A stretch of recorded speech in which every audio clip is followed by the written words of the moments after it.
আপনার চুল কি খুব ফ্রিজি, উস্কো খুস্কো, কিছুতেই ম্যানেজ হয় না? বিয়ে বাড়ি যাবেন ভাবলেই আপনি ভাবেন চুলটা খুলে কিভাবে যাব। হেয়ার স্পা করুন বাড়িতেই। কোনো হাজার হাজার টাকার ক্রিম কিনতে হবে না, কোনো পার্লার স্যালনে যেতে হবে না।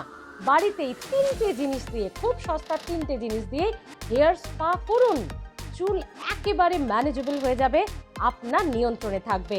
কিভাবে করবেন হেয়ার স্পা? মধু, নারকেল তেল এবং টক দই। হ্যাঁ, বিশেষজ্ঞরা বলছেন এই ৩টে জিনিস হেয়ার স্পার জন্য যথেষ্ট। আর সঙ্গে যদি আপনার থাকে বাড়ির গাছের অ্যালোভেরা, হ্যাঁ, বাইরে থেকে কেনা নয়, বাড়িতে যদি অ্যালোভেরা গাছ থাকে তবে তার সাদা জেলটা, এই ৪টে জিনিস।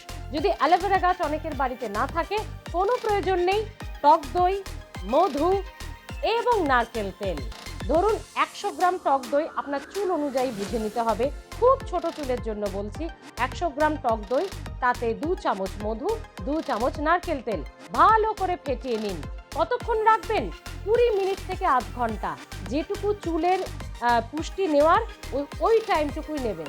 ২-৩ ঘন্টা রাখলে কোনো উপকার হবে না।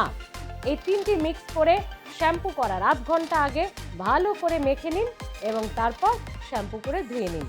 সপ্তাহে ১ দিন করে করুন, ১ মাস করুন, আপনার পার্থক্য চুলের আপনি নিজের হাতেই পাবেন।